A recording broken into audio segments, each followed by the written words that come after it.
Look at you, still wearing those cheap clothes, Vanessa smirked as she sauntered into my living room, her designer handbag swinging from her freshly manicured fingers.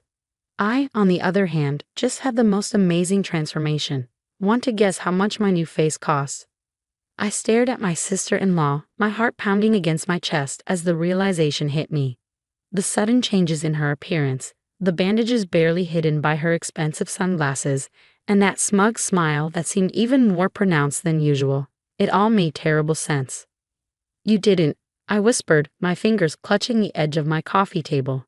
"My name is Olivia Chen, and at 32, I just discovered my sister-in-law had stolen my $300,000 inheritance to fund her extreme plastic surgery makeover. The money my grandmother had left me, meant to start my own small animal rescue, gone. All because I trusted my husband when he said adding Vanessa to our joint account would help with family expenses while she got back on her feet. Oh, but I did." Vanessa practically sang, settling herself onto my couch like she owned it. "And honestly, you should thank me. That money was just sitting there, while I put it to good use. Look at how gorgeous I am now." I felt my world spinning, but years of working as a veterinary technician had taught me to keep calm in crisis situations. "Does Marcus know about this?" I asked, referring to my husband, her brother. Vanessa's new lips curled into a cruel smile. "Marcus? Please, he's been so busy with his new promotion, he barely checks the accounts anymore. Besides, what's he going to do? I'm his baby sister." She was right about one thing. Marcus had been distracted lately, pulling long hours at his new executive position. We barely talked anymore, ships passing in the night. I'd been waiting for the right moment to tell him about my plans for the inheritance, to show him the business plan I carefully crafted for my rescue center. Now it seemed that moment would never come. "You had no right," I said, my voice steady despite the trembling in my hands. "That money was left to me by my grandmother. She knew how much I wanted to help animals, to make a difference." "Oh, spare me the St. Olivia routine," Vanessa cut in, rolling her eyes. "Your precious little animal shelter dream. Get real, I've done you a favor. Now you can stop pretending you're anything more than Marcus's plain little wife. At least one of us is doing something meaningful with their life." The casual cruelty of her words hit me like physical blows, but I refused to give her the satisfaction of seeing me cry. Instead, I thought about the last conversation I'd had with my grandmother, just days before she passed away. "Olivia, my dear," she'd said, her fragile hand squeezing mine. "I've watched you work so hard, saving every penny, helping every stray that crossed your path. This money, it's not just an inheritance, it's an investment in your dreams. Don't let anyone take that away from you." I promised her I wouldn't, and now here I was, watching my sister-in-law flaunt her stolen surgery, paid for with my grandmother's legacy. "You should leave now," I said quietly, standing up. "And Vanessa, you might want to ice that nose. It's starting to look a bit swollen." Her hand flew to her face, panic briefly replacing her smugness. Good. At least the queen of perfection still had something to worry about. After she left, I sat down at my computer and began to type. First, I pulled up all the bank statements, documenting every transfer Vanessa had made. Then I started researching the plastic surgery center she'd used, their policies, their payment procedures, their legal obligations regarding fraudulent payments. What Vanessa didn't know was that before becoming a vet tech, I'd spent 3 years working in medical insurance claims. I knew exactly how these high-end clinics operated, and more importantly, I knew their weaknesses. My phone buzzed, a text from Marcus. "Working late again. Don't wait up." I stared at the message, thinking about how distant we'd become, how he'd insisted I add Vanessa to our account despite my misgivings. "She's family," he'd said. "Don't you trust me?" Well, he was right about one thing. She was family, and sometimes family needed to learn the hard way about consequences. I opened my email and began composing a message to the surgery center's compliance department, then another to my grandmother's lawyer, who'd helped set up the inheritance.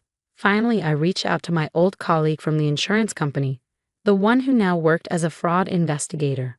Vanessa thought she'd won, that her new face was worth destroying my dreams.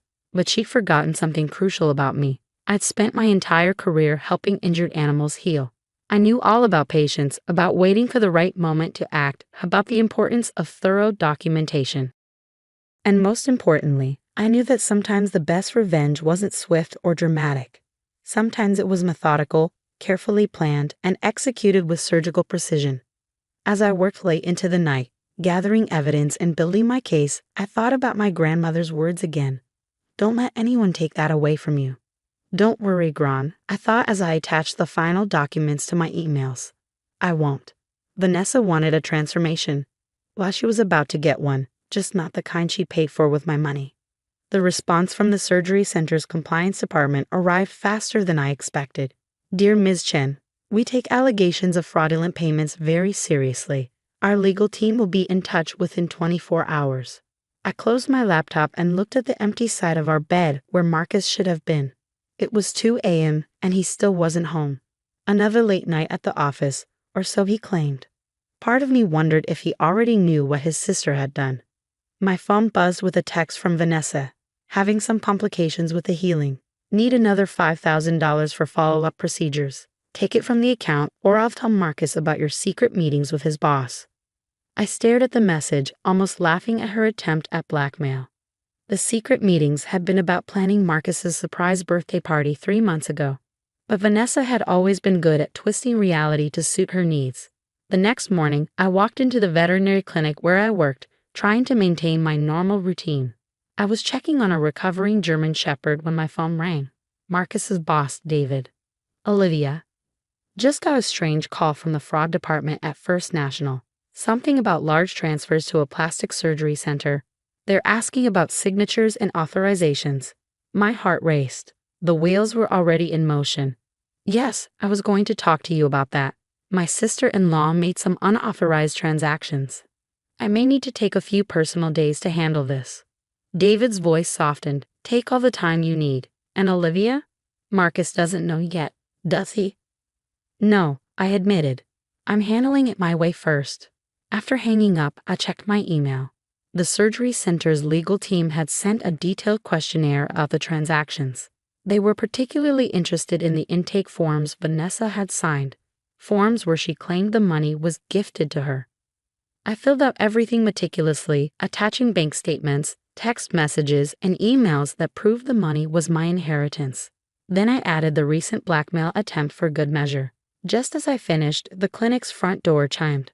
I looked up to see Vanessa storming in, her face partly obscured by large sunglasses despite the cloudy day. What did you do? She hissed, getting dangerously close to the counter where a mother and her child were filling out paperwork. The surgery center just called.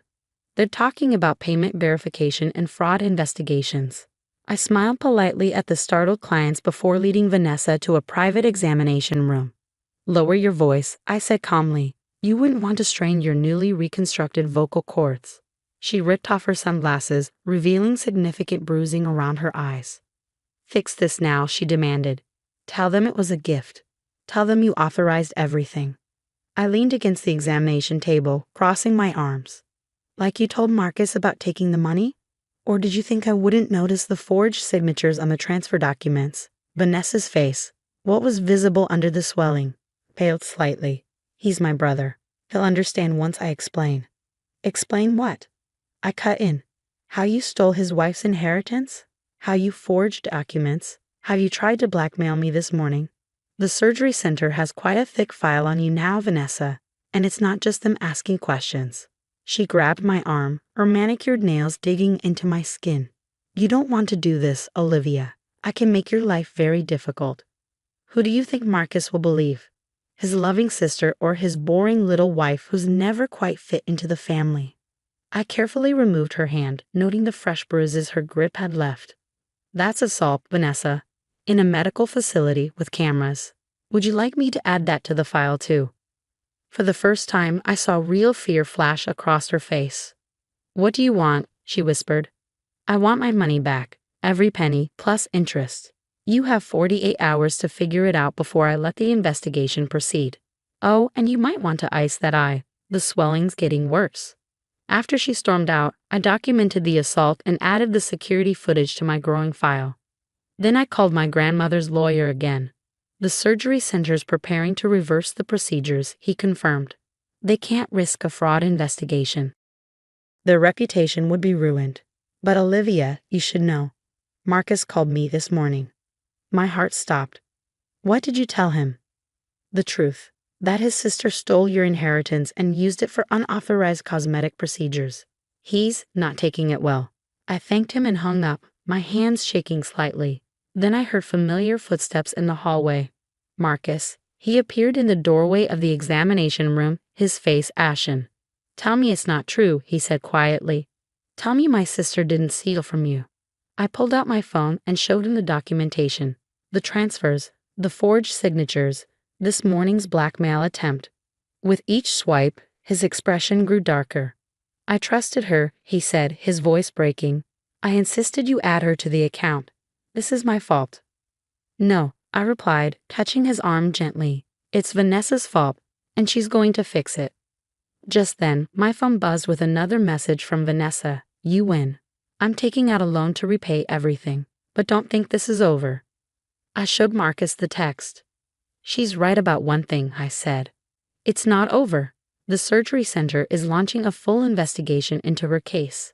Apparently, she's not the first person to try this kind of fraud. Marcus sat heavily in the nearest chair. All those late nights I've been working, I was trying to save up to help you start your animal rescue. I wanted it to be a surprise. And all this time, Vanessa was. I felt tears prick my eyes for the first time since this began. We'll start over, I said firmly. Together.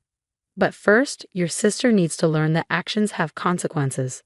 As if on cue, my phone rang, the surgery center's legal team.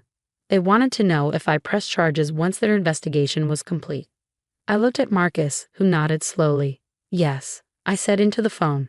I think it's time everyone learned exactly what happens when you steal someone else's dreams. 3 months later, I stood in front of the newly renovated building that would soon become Hope's Haven Animal Rescue, named after my grandmother. The inheritance money had been fully restored with interest after the surgery center's investigation concluded. Vanessa hadn't gone quietly. The day after she took up a loan to repay me, she'd shown up at our house.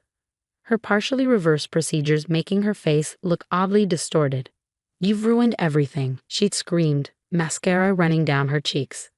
The surgery center's filing a report about me. Do you know what this will do to my reputation? About the same thing you tried to do to my dreams, I'd replied calmly, watching as Marcus escorted his sister off our property. The surgery center's investigation had revealed a pattern. Vanessa had attempted similar schemes before, using other people's accounts and forged documents. The only difference was that this time she picked the wrong target. You did the right thing, Marcus said now, standing beside me as we looked at the rescue center's fresh paint and new signage. Vanessa needed to face consequences for once in her life.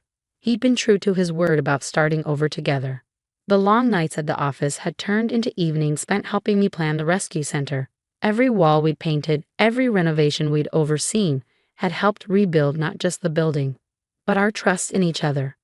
My phone buzzed. A text from David, Marcus's boss. Board approved your proposal. The company's annual charity donation will go to Hope's Haven. Congratulations. I showed Marcus the message, feeling tears of joy fill my eyes. The rescue center would have corporate backing, ensuring we could help even more animals than I'd originally planned. Look who finally showed up, Marcus muttered, nodding toward the street. Their parents were walking toward us, looking uncomfortable but determined. They hadn't spoken to us since Vanessa's schemes were exposed, choosing instead to believe her claims of being set up. We owe you an apology, their father said gruffly. We found out about the other incidents, the pattern of behavior we ignored for too long.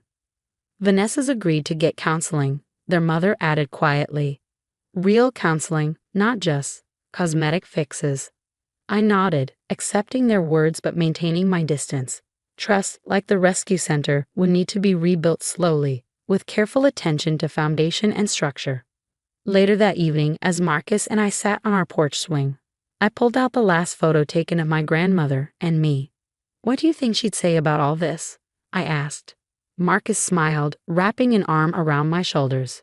I think she'd say her granddaughter turned out to be exactly who she knew you were. Someone who doesn't just rescue animals, but knows how to stand up for what's right. A week later, we held the grand opening of Hope's Haven. As I cut the ribbon, surrounded by supporters and four-legged friends waiting for their forever homes, I caught a glimpse of someone watching from across the street. Vanessa, her face now mostly healed but noticeably different from her original features, stood in the shadows. Our eyes met briefly before she turned and walked away, her designer handbag replaced by a sensible tote, her confident strut now a humble stride. I focused back on the ceremony, on the dreams that were finally becoming reality. Sometimes the best revenge isn't about getting even. It's about getting better, about building something meaningful from the ashes of betrayal. Ready to start saving lives? Marcus asked, holding open the door to our new rescue center. I smiled, thinking of my grandmother's words about not letting anyone take away my dreams. More than ready, I replied. After all, everyone deserves a chance at transformation, even if it's not the kind they originally had in mind. As we walked into Holt's Haven together, I knew this was just the beginning. Not just of my dream to help animals in need, but of a new chapter where I'd finally learn to stand up for myself, to protect what mattered, and to turn betrayal into something beautiful. The first rescue dog we'd taken in, a three-legged pit bull with soulful eyes, thumped his tail in greeting. Sometimes the best transformations I realized weren't the ones you paid for with stolen money. They were the ones you earned through perseverance, integrity, and the courage to stand up for what was right.